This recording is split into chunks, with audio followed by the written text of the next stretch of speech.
The latest update coming out of Ukraine tonight. There have been heavy explosions in the nation's capital and deaths after a residential building was hit by shelling, according to authorities.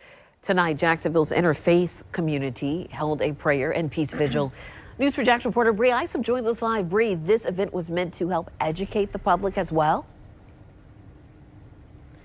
Yes, and just a few hours ago, Clutho Park was filled with dozens of people learning how they can give back to those suffering in Ukraine and learn more about how it actually impacts them.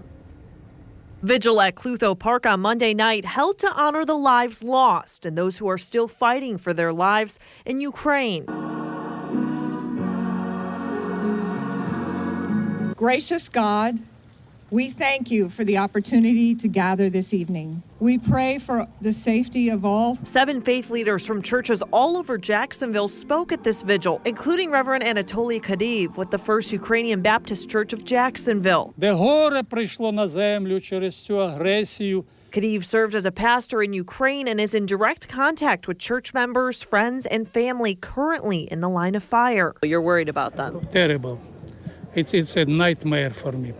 For these 19 days, today's 19 days, I live in a different world. The focus of this vigil was to pray and learn how to help Ukrainians by donating to refugee charities. They don't know what breath might be their last. If you can find it in your heart tonight to give. There were QR codes for people to scan so they could donate at this vigil. Reverend Russell Meyer, who also spoke at the vigil, says this war also threatens Christianity because some branches of religions in Russia support the war. It's threatening a division in Christianity.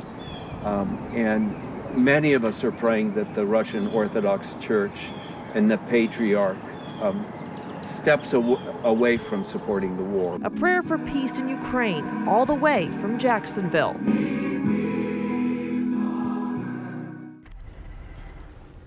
A pretty powerful vigil tonight. Now, coming up on News for Jax at 11, I spoke to a woman who just recently moved to Jacksonville from Ukraine. She talks about how much tonight meant to her. I'm reporting live in Jacksonville. Bree Isom, Channel 4, the local station.